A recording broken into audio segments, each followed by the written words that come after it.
সূর্য পশ্চিম আকাশে হেলে পড়েছে, উত্তপ্ত বালুর উপরে যেন আগুন ঝরছে। চারিদিকে কেবল নীরবতা, মাঝে মাঝে গরম বাতাস ধুলো উড়িয়ে নিয়ে যাচ্ছে এই নীরব মরুভূমির বুকে। ধীরে ধীরে এগিয়ে যাচ্ছেন এক দরবেশ, পোশাক ধুলামলিন, কিন্তু মুখে এক অদ্ভুত প্রশান্তি। এই মানুষটির নাম শায়েখ সালমান আল মুজাহিদি। তিনি দুনিয়ার মোহ ত্যাগ করে নির্জন এই মরুভূমিতে আল্লাহ সুবহানাহু ওয়া তাআলার ইবাদতে মগ্ন হয়েছেন। বছরের পর বছর তিনি এইভাবেই কাটিয়েছেন। দিনের বেলায় রোজা, রাতের বেলায় তাহাজ্জুদ, তার ধ্যান, তার চিন্তা, তার সমস্ত মস্তিষ্ক কেবল আল্লাহ সুবহানাহু ওয়া তাআলার জন্য নিবেদিত। আজও তিনি রোজা রেখেছেন, সারাদিন কিছু খাননি, এক ফোঁটা পানিও পান করেননি, কিন্তু তার মুখে ক্লান্তির কোনো ছাপ নেই, যেন তার আত্মা খাওয়া দাওয়া ছাড়াই সতেজ থাকে। তখন তিনি আল্লাহ সুবহানাহু ওয়া তাআলার কাছে হাত তুলে বললেন, হে আল্লাহ, তুমি ছাড়া আমার কেউ নেই। এই দোয়া করার পর তিনি ধীরে ধীরে একটি গাছের ছায়ার দিকে বসলেন। মাথার উপরে সূর্য কিছুটা নরম হয়েছে, বাতাসে একটু শীতলতা এসেছে। ঠিক তখনই দূর থেকে এক বৃদ্ধ গিয়ে এলেন, পরনে সাধারণ পোশাক, হাতে পানির মশক। তিনি শায়েখ সালমানের সামনে এসে দাঁড়িয়ে বললেন, বেটা, তোমার চেহারা দেখে মনে হচ্ছে তুমি ক্লান্ত, এক ফোঁটা পানি খাও। শায়েখ সালমান বৃদ্ধের দিকে তাকিয়ে মৃদু হেসে বললেন, আমি রোজা আছি। বৃদ্ধ গভীর দৃষ্টিতে তাকালেন, তোমার রোজা তো দিনের বেলায় শেষ হয়ে যাবার কথা, কিন্তু আমি শুনেছি তুমি দিনের পর দিন, বছরের পর বছর রোজা রাখছো। শরীয়ত কি এটার সমর্থক করে? শায়েখ সালমান ধীরে ধীরে বললেন, আমি কেবল নবীজি সাল্লাল্লাহু আলাইহি সাল্লামের সুন্নত অনুযায়ী রোজা রাখি। আমার নফস যখন কষ্ট দেয়, আমি তখন এটিকে আরো কষ্ট দিই, যাতে সেই আল্লাহ সুবহানাহু ওয়া তাআলার সামনে নত হয়। বৃদ্ধ চুপ করে রইলেন, তারপর মৃদু হেসে বললেন, আল্লাহ তোমার নিয়ত কবুল করুক, কিন্তু মনে রেখো, দেহেরও তোমার উপরে হক আছে। শায়েখ সালমান মাথা ঝুঁকিয়ে সম্মতি জানালেন। তিনি জানতেন ইসলাম সব সময় মধ্যপন্থা পছন্দ করেন, কিন্তু তার অন্তর কখনোই বিশ্রাম চায় না। কে এই বৃদ্ধা? সাধারণ প্রতীক নাকি আল্লাহ সুবহানাহু ওয়া তাআলার অদৃশ্য বার্তাবাহক? শায়েখ সালমান জানতেন না, কিন্তু এই কথা তার মনে গভীর দাগ কাটল। পাহাড়ের পাশে একটি গাছের ছায়ায় বসে সালমান আল মুজাহিদি রাহমাতুল্লাহি আলাইহি বৃদ্ধের কথা ভাবছিলেন। দেহের উপরেও তো হক আছে, এই কথাটি তার মনে গভীরভাবে দাগ কেটেছে। তিনি জানেন শরীয়ত ভারসাম্যর শিক্ষা দেয়, কিন্তু তার আত্মা এমন এক স্তরে পৌঁছে গেছে যেখানে ক্ষুধা ও তৃষ্ণা কষ্টের কারণ নয়, বরং এক ধরনের প্রশান্তির উৎস। সন্ধ্যা ঘনিয়ে এলো, আকাশে লালচে আভা, পাখিরা একে একে বাসায় ফিরছে। শায়েখ সালমান উজু করে একটা শুকনো খেজুর খেয়ে সামান্য পানি পান করলেন। রোজা ভেঙে ফেলার পরও তার কোনো চাহিদা নাই। তিনি যেন দুনিয়ার সমস্ত লোভ ও আরামের ঊর্ধ্বে চলে গিয়েছেন। এরপর যখন রাত গভীর হলো, তখন তিনি তাহাজ্জুদ নামাজের জন্য দাঁড়ালেন। এই নিঃশব্দ মরুভূমির বুকে একমাত্র তিনিই জেগে আছেন, এবং তিনি আল্লাহ সুবহানাহু ওয়া তাআলার কাছে দোয়া করছেন, হে আল্লাহ, তুমি আমাকে পরিশুদ্ধ করো, আমার অন্তরকে তোমার ভালোবাসায় পরিপূর্ণ করে দাও। সালমান রাহমাতুল্লাহি আলাইহি তারপর দীর্ঘ সেজদায় পড়ে রইলেন। তার চোখ দিয়ে অশ্রু ঝরছে এবং তিনি আল্লাহ সুবহানাহু ওয়া তাআলার কাছে কেঁদে কেঁদে দোয়া করছেন। কয়েকদিন পর শায়েখ সালমান যখন রোজার শেষ দিকে ছিলেন, তখন হঠাৎ একদল লোক মরুভূমির পথে এলো। তারা ছিল কিছু বণিক এবং তারা কাফেলা নিয়ে শহরে যাচ্ছিল।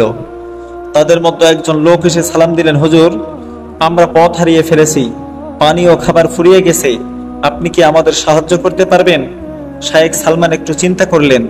তার কাছে সামান্য খাবার ও পানি ছিল, যা দিয়ে তিনি সেহরি করবেন এবং রোজা রাখবেন। কিন্তু এই ক্ষুধার্ত পথিকদের সামনে নিজের প্রয়োজন ভুলে যাওয়া ছাড়া আর কোনো উপায় নাই। তিনি এক মুহূর্ত দেরি না করে নিজের সব খাবার ও পানি কাফেলার লোকদের হাতে তুলে দিলেন।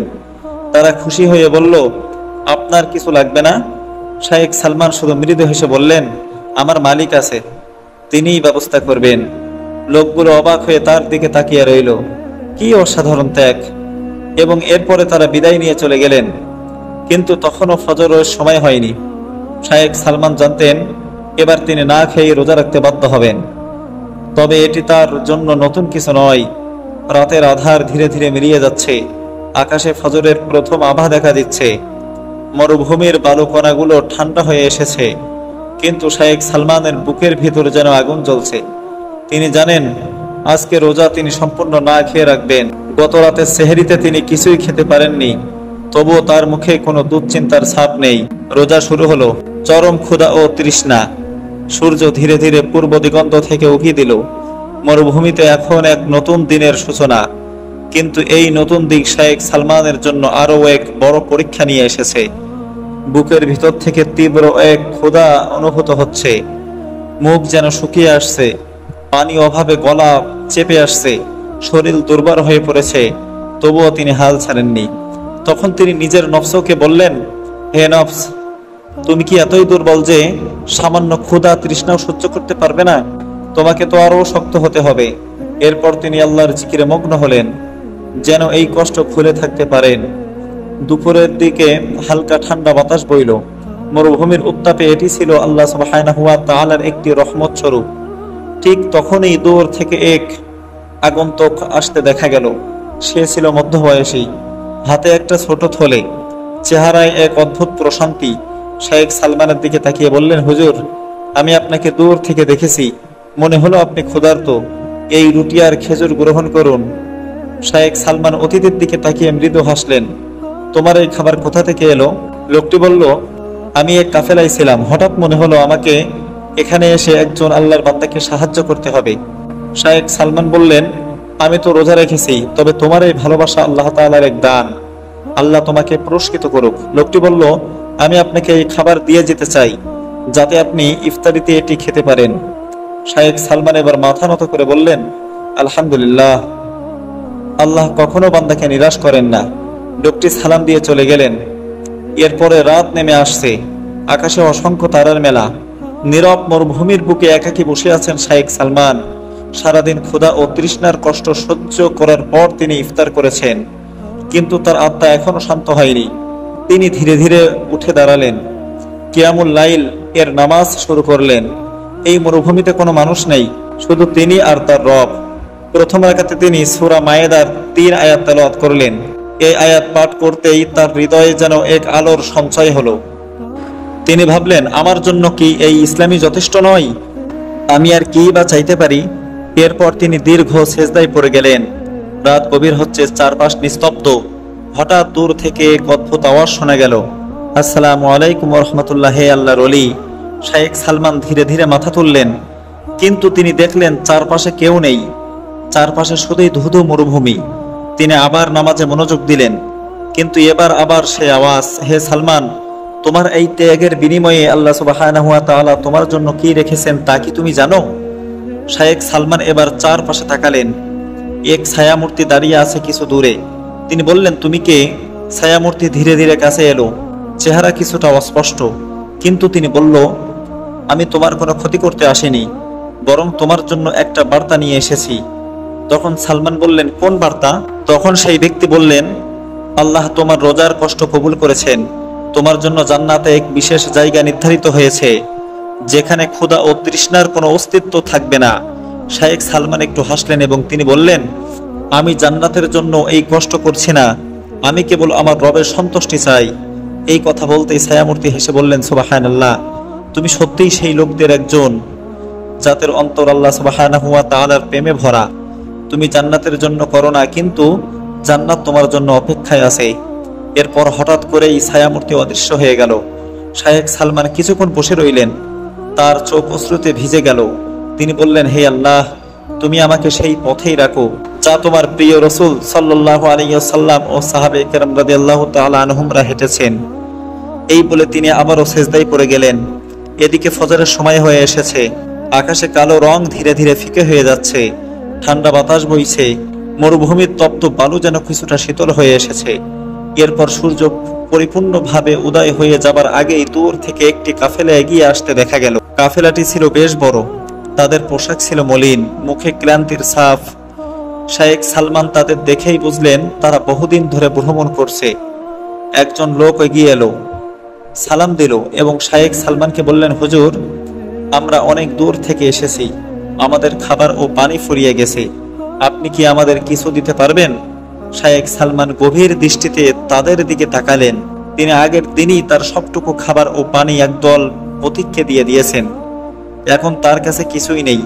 তিনি বললেন, আমি নিজেও কিছু খাইনি, কিন্তু আল্লাহ সুবহানাহু ওয়া তাআলার উপর ভরসা রাখো, তিনি আমাদের জন্য ব্যবস্থা করবেন। লোকগুলো হতাশ হয়ে পড়ল। একজন বলল, আপনি একজন দরবেশ, আপনি না খেয়ে থাকতে পারেন, কিন্তু আমাদের মধ্যে বৃদ্ধা ও শিশুরা আছে, আমরা আর চলতে পারছি না। শায়েখ সালমান চিন্তায় পড়ে গেলেন এবং মনে মনে বললেন, আল্লাহ, তুমি কি আমাকে আরেকটি পরীক্ষা দিচ্ছ? তিনি চুপচাপ কিছুক্ষণ থাকলেন, তারপর বললেন, তোমরা বসো, আমি দোয়া করছি। তিনি হাত তুলে দোয়া করতে লাগলেন, হে আল্লাহ, তুমি তো প্রতিটি বিপদে তোমার বান্দাকে সাহায্য করো, তুমি আমাদের জন্য রিজিক পাঠিয়ে দাও। শায়েখ সালমান দোয়া করতে হঠাৎ এক বিস্ময়কর ঘটনা ঘটে গেল। কাফেলার এক লোক চিৎকার করে উঠল, দেখো, ওখানে কিছু পানি জমে আছে। সবাই অবাক হয়ে তাকালো। মরুভূমির মাঝখানে কোথা থেকে যেন পানি চলে এলো। তারা দৌড়ে গিয়ে দেখলো সত্যিই একটি ছোট জলাশয় তৈরি হয়েছে। তারা আনন্দে চিৎকার করে উঠল, আলহামদুলিল্লাহ, আল্লাহ আমাদের পানি দিয়েছে। কিন্তু আরেকজন বলল, পানি তো পেলাম, কিন্তু খাবার কোথায়? ঠিক তখনই একদল হরিণ দূরে দেখা গেল। তারা ধীরে ধীরে এগিয়ে আসছে, যেন কেউ তাদেরকে নিয়ে আসছে। কাফেলার লোকেরা হতবাক হয়ে গেল। শায়েখ সালমান চোখ বন্ধ করে বললেন, এটাই আল্লাহ সুবহানাহু ওয়া তাআলার কুদরত, তিনি যখন চান তখন শূন্য থেকেও রিজিক তৈরি করে দেন। এরপর কাফেলার লোকেরা পানি পান করলেন, হরিণ শিকার করলেন এবং আনন্দের সঙ্গে শায়েখ সালমানকে ধন্যবাদ দিলেন। কিন্তু শায়েখ সালমান শুধু বললেন, আমি কিছু করিনি, আল্লাহ আমাদের পরীক্ষা করেছিলেন আর আমরা ধৈর্য ধারণ করেছিলাম, তাই তিনি আমাদের জন্য রাস্তা খুলে দিয়েছেন। কাফেলার নেতা বললেন, ওলি, আমরা আপনাকে ছেড়ে যাব না, আমাদের সঙ্গী হিসাবে নেন। শায়েখ সালমান মৃদু হেসে বললেন, আমি একা একা চলতে অভ্যস্ত, আমার পথ আলাদা, কিন্তু যদি আল্লাহ চায় আমরা আবার দেখা করব। সেই দিন কাফেলাটি নতুন উদ্যমে আবার যাত্রা শুরু করলো। শায়েখ সালমান তাদের জন্য দোয়া করলেন। এরপর তারা পথ ধরে রওনা দিলেন এক অজানা গন্তব্যের দিকে। সূর্য তখন পুরোপুরি আকাশে উঠে গেছে। মরুভূমির বালুকণা ঝলঝল করছে সোনালী আলোয়। কাফেলাটি ধীরে ধীরে দূরে মিলিয়ে যাচ্ছে, কিন্তু শায়েখ সালমান এখনো স্থির হয়ে দাঁড়িয়ে আছেন। মনে হচ্ছে যেন এই পরীক্ষার মাধ্যমে তিনি আরো একটি ধাপ আল্লাহ সুবহানাহু ওয়া তাআলার নৈকট্য অর্জন করেছেন। তখনই হঠাৎ বাতাস প্রবল বেগে বইতে শুরু করলো। মরুভূমি সূক্ষ্ম বাতাসে ধুলে উঠতে লাগলো। কিন্তু আশ্চর্যের বিষয় হলো, শায়েখ সালমানের চারপাশে এক আশ্চর্য রকমের প্রশান্তি বিরাজ করছিল, এক স্বর্গীয় সুগন্ধি বাতাসের সাথে। হাসতে লাগলো শায়েখ সালমান, চোখ বন্ধ করলেন। মনে হলো এটি কোনো সাধারণ হাওয়া নয়, এটি যেন জান্নাতের বার্তা। তিনি ধীরে ধীরে চোখ খুললেন এবং দেখলেন এক সাদা পোশাক পরিহিত ব্যক্তি তার সামনে দাঁড়িয়ে আছে। তার চেহারার এমন আলো যা কোনো সাধারণ মানুষের হতে পারে না। শায়েখ সালমান বিস্মিত হয়ে বললেন, তুমি কে? অপরিচিত ব্যক্তি মৃদু হেসে বললেন, হে সালমান, তুমি আল্লাহর পথে ধৈর্য ধরেছো, তার জন্য আমি তোমার প্রতি সুসংবাদ নিয়ে এসেছি। শায়েখ সালমানের চোখ বড় হয়ে গেল। তিনি বুঝতে পারলেন এটি কোনো সাধারণ ব্যক্তি নয়, এটি একজন ফেরেশতা। তখন সেই ফেরেশতা বললেন, তুমি কি জান্নাতের তোমার মর্যাদা সম্পর্কে জানো কি? আজকে এই রোজা, যার কারণে আল্লাহ সুবহানাহু ওয়া তাআলা তোমার জন্য জান্নাতে একটি প্রসাদ প্রস্তুত করেছেন, যেখানে প্রবেশ করলে তুমি কখনো ক্লান্ত ও কষ্ট অনুভব করবে না।